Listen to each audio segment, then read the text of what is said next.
ኢየሱስ ያድናል ያበራል በአመኑ። በስመ አብ ወወልድ ወመንፈስ ቅዱስ አሐዱ አምላክ አሜን። በእግዚአብሔር እጅግ የተወደዳችሁ የእግዚአብሔር ሕዝብ እነሆ በባህር ዳር ደሴ ካቶሊክ ሀገረ ስብከት ይህንን ትምህርት በተለይም የእምነታችን ዋና ክፍል የሆነውን የጸሎተ ሃይማኖት ዛሬ ትምህርት በቀጣይነት ስናዘጋጅ እጅግ በጣም ደስ ይለናል። እንደ አንድ ሀገረ ስብከት የማስተማር ቤተክርስቲያን ባላት ኃላፊነትና ስልጣን መሰረት ይህንን ፕሮግራም ማዘጋጀት እጅግ በጣም አስፈላጊ ነበር።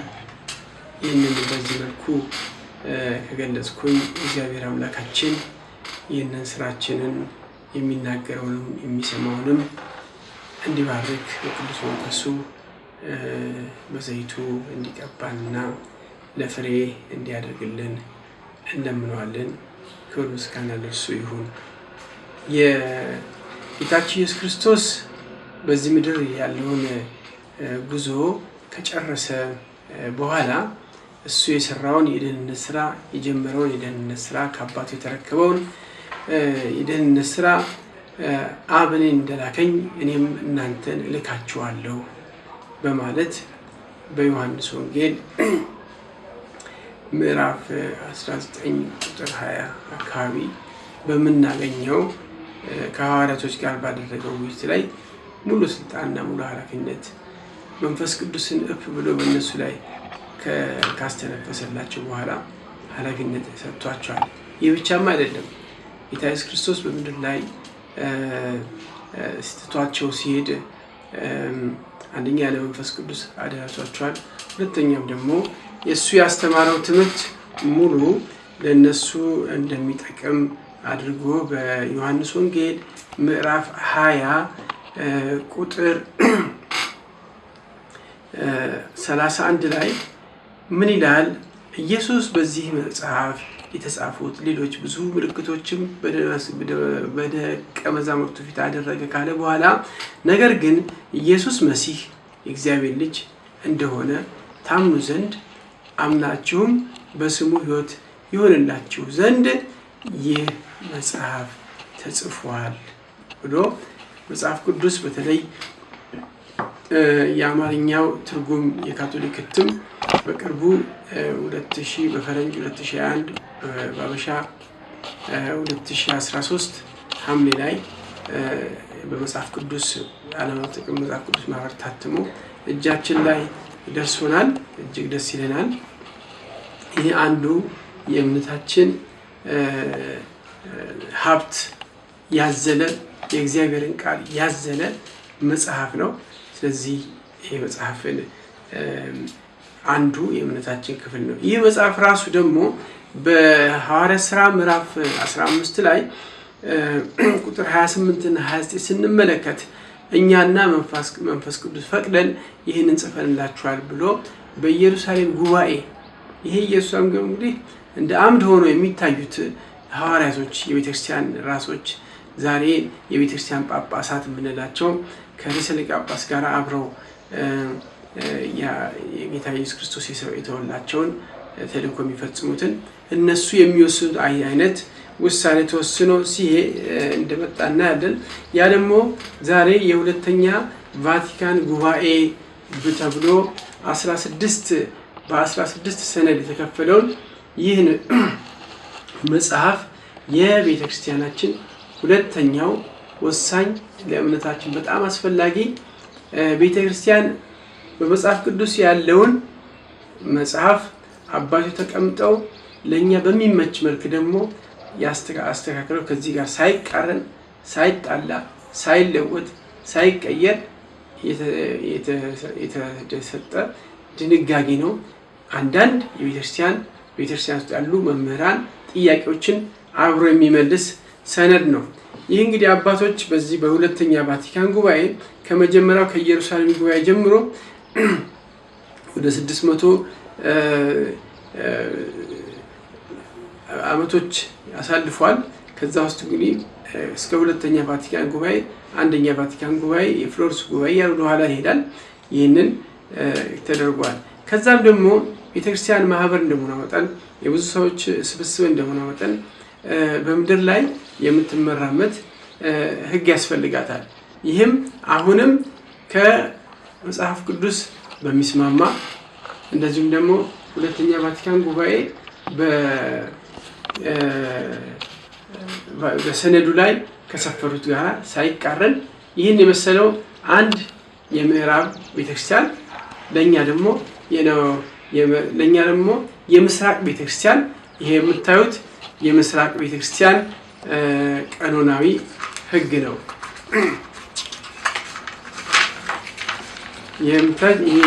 የምስራቅ ቀኖናዊ ሕግ ነው። ይሄም ከዚህም አልፎ እያንዳንዱ ፓትሪያርኬት የሆነች ቤተክርስቲያን የራሷን ፈረንጆች ፓርቲኩላር ሎ ወይም ደግሞ በአበሻኛ ደግሞ በአማርኛ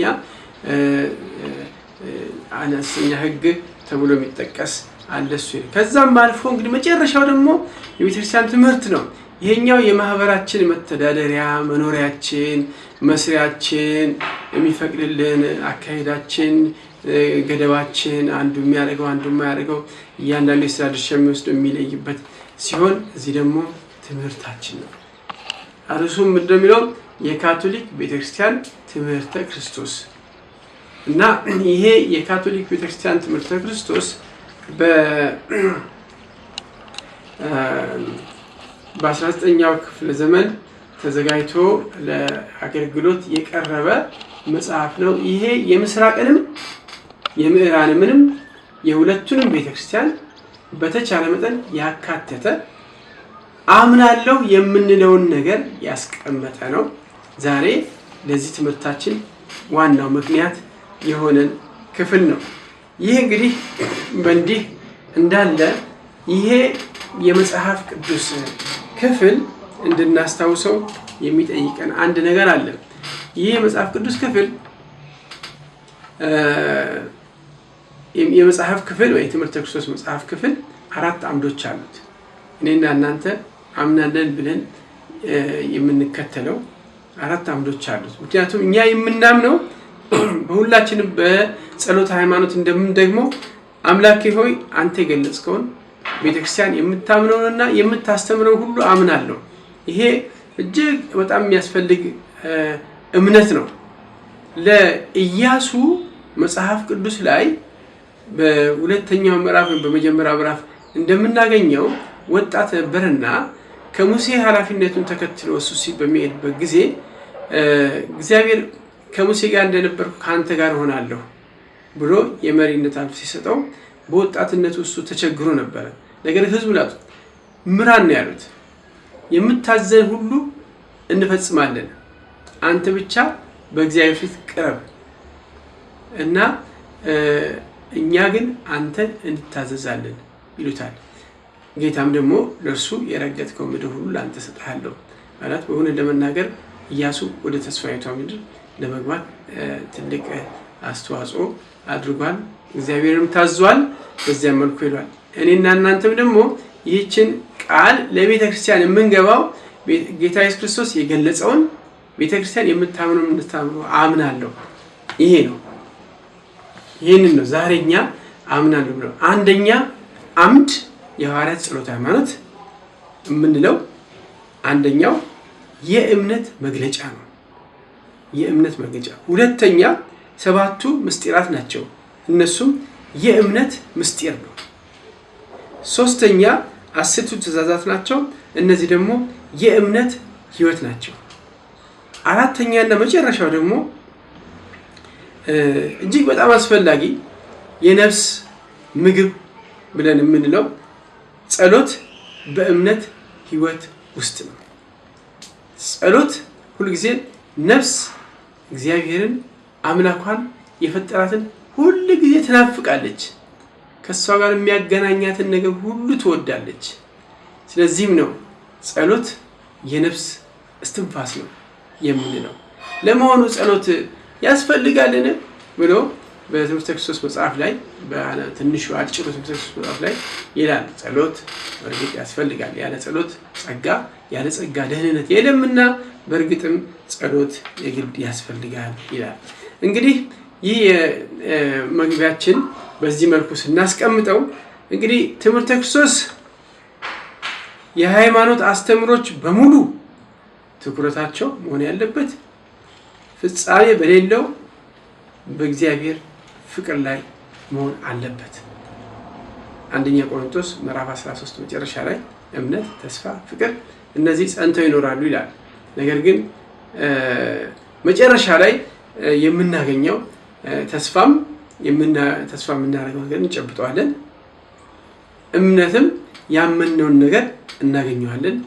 ፍቅር ግን ይቀጥላል። እንግዲህ ፍቅር እጅግ የሁሉ ነገር ምንጭና መሰረት ነው። እንግዲህ አንድ ነገር ለእምነት ወይም ለተስፋ ወይም ደግሞ ለተግባር ያቀድነው ሁሉ ፍጹም ክርስቲያናዊ ተግባር እንዲሆን ለማድረግ ሁሉ ጊዜ ከፍቅር የመነጨ እንዲሆን ይገባዋል። ከፍቅር በቀር ሌላ ምንም ግብ እንደሌለን ማንኛውም ሰው ማወቅ ማስተዋል ይኖርበታል፣ ይገባዋል። ይህም ደግሞ ከእግዚአብሔር ከተማርን ፍቅር የሁሉ ነገር ግብ እንደሆነ ማወቅ አይሳነንም። በአንደኛ ቆሮንቶስ ምዕራፍ 9 ቁጥር 22 ላይ ደካሞችን መጥቀም እንድችል ይላል። ለደካሞች እንደ ደካማ ሆንኩ፣ ከሁሉም ጋራ በሁሉም ነገር እንደነሱ ሆንኩ። በአንደኛ ጴጥሮስ ምዕራፍ 2 ቁጥር 2 ላይ ለመዳን በእርሱ እንድታድጉ አዲስ እንደተወለደ ሕፃን ንጹሑን መንፈሳዊ ምግብ ተመኙ ይለናል። አንደኛ ቆሮንቶስ ቅድም እንደጠቀስኩት ምዕራፍ 13 ላይ ደግሞ ቆንጆ አድርጎ የሚያስቀምጥልን ፍቅር ከቶ አይወድቅም ይለናል። ቁጥር 8 ላይ ፍቅር ከቶ አይወድቅም። እንግዲህ የትምህርተ ክርስቶስ ዛሬ የምናተኩረው ጸሎተ ሃይማኖት ዘዋረድ ብለናል። ያ ጸሎተ ሃይማኖት በእግዚአብሔር አብ አምናለሁ የሚለውን ትምህርት ከመጀመራችን በፊት መግቢያውን እንቀጥላለን። እንግዲህ ይህንን ያህል የትምህርተ ክርስቶስ በአጠቃላይ ዋና መንደርደሪያውን ሀሳብ ከገለጽኩኝ በኋላ የሚቀጥለው ሳምንት ደግሞ በሚቀጥለው ትምህርታችን ደግሞ የምናገኘው ቀጣዩ ትምህርት ለመሆኑ የሰው ልጅ አእምሮ እግዚአብሔርን ማወቅ ይችላል ወይ? በራሱ ማንነት፣ በራሱ ምርምር፣ በራሱ እውቀት መድረስ ይችላል የሚለውን በቀጣዩ ትምህርታችን ላይ ይሆናል። እግዚአብሔር የዛ ሰው ይበለን። እግዚአብሔር ጸጋውና ረድኤቱን ያብዛልን። በይበልጥ እርሱን በማወቅ እንድናደርግ ይርዳን። አሜን። አክሊላችን ኢየሱስ ዛሬ ያከበርነው በእግዚአብሔር አቆሞ ምስክራችን ነው። በበዓሉ ግብዣ ያገለግለናል እስከ ዘለዓለም ያም ዕረፍት ይሆናል። ወንጌሉን ንገሩ በጨለማ ለሚኖሩ ኢየሱስ